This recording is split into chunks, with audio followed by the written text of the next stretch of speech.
Here with us now, Democratic Party Chairman and former Virginia Governor Tim Kaine. Governor, great to see you. Thank you very much. Andrea, always good to be with you. Well, we want to talk about jobs and stimulus and health care and all the rest, but let's talk first about Thursday's summit coming up. Right. What if it fails? What if Democrats, go out there and having proposed this, voted for, taken some very tough votes in the House and the Senate, now try to put the Republicans on the defensive, but don't have anything to show for it? Well, it's never a failure for the president to reach out to the other side to hear their ideas. That's always a good thing. What the American people want to see is the two parties committed to working together. And thus far, the president has been doing heavy lifting with the Democratic Party, with the Republicans largely deciding to vote no to everything. But he's going to continue to extend the hand. That's what Americans want to see. And that's always the right thing to do. There will be the summit. We'll see what the Republican ideas are. But then it is up primarily to the Democratic majority to put these two House versions together and come up with meaningful reform. And it's very important that that happen as we go into these midterms. Senator Orrin Hatch, who's going to be on this program tomorrow, had this to say in an op-ed in USA Today today. He said, "This is like throwing a fresh coat of paint onto a condemned building and calling it fixed. Guess what? The American people aren't buying it. If we really want to create something that will work, we need to start from scratch on a new proposal. Let's craft a step-by-step approach to put America on a path to sustainable reform, including putting states, not the federal government, in charge of reform to address their own unique challenges." So, what's wrong with starting over? When I hear the start from scratch, it doesn't strike me as earnest advice. It's more like, Dr. Kevorkian giving you health care advice. I mean, they don't want to start from scratch. They want to vote no. If they have ideas, let's hear the ideas. Start from scratch isn't an idea. Start from scratch isn't a solution to Americans who are getting kicked off of policies because of pre-existing conditions.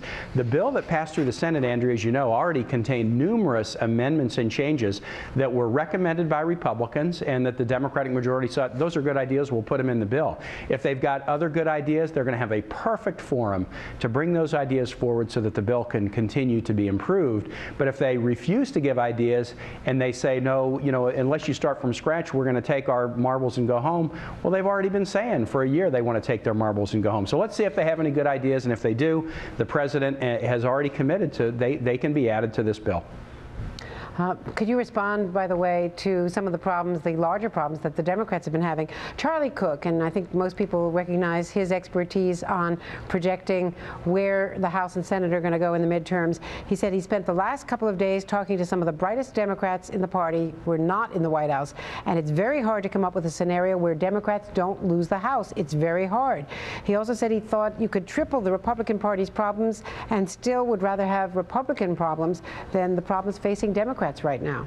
No, I think there are some skeptics and pessimists out there. And look, Andrea, historically what happens in midterms. The history is the party with the White House in a first midterm will lose 28 House seats, 4 Senate seats, and governor's races. I think we're going to do significantly better, though, than some of the pundits are predicting for 3 reasons. First, we've got a successful president.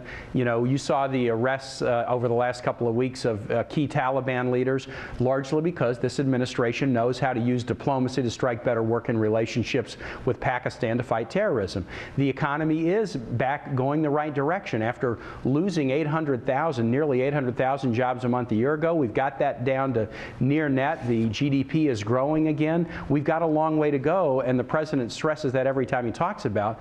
But we had an economy in free fall when the other guys were running it. They weren't even willing to pull the ripcord on it. We've got a president and Congress who are turning it around. And then whether it's equal pay for women or 4 million more American kids with health insurance, or focus on science, not ideology, on things like stem cell research, the Democrats are going to have plenty to run on in the midterm. So we have a successful president. We got great candidates, a lot of open seats where we're playing offense to pick them up, and the Republicans do have their challenges, as you point out. The Tea Party versus institutional party civil war there is going to create opportunities for us. We have to win most of the races off our positives, but we've got some positives that most people aren't focusing on right now.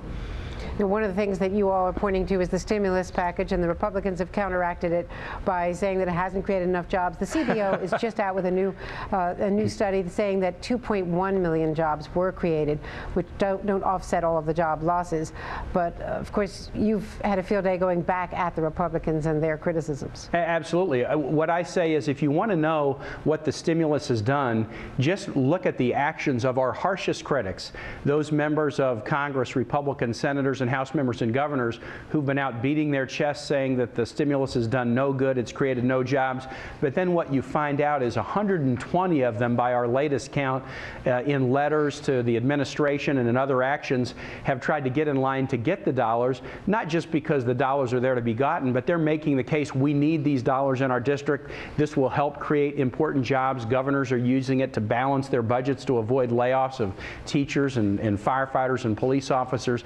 The Republican members of Congress and governors are demonstrating by their actions that they believe this stimulus is working, that they want the money in their district so that the economy, can achieve some liftoff where they are. And again, I think the actions of our harshest critics show, A, that there's a lot of hypocrisy going on, and it also shows what the CBO says. The stimulus is working. Thank goodness we didn't let this economy continue in the free fall that it was in a year ago, and that we have done the smart heavy lifting, not easy stuff, not always politically popular, but this president has done the heavy lifting with Congress to get the economy going back the right direction. Nick, Governor, having lived through the snows here in the East, are you sorry that you didn't hold your winter meeting in Hawaii as the Republican chairman did?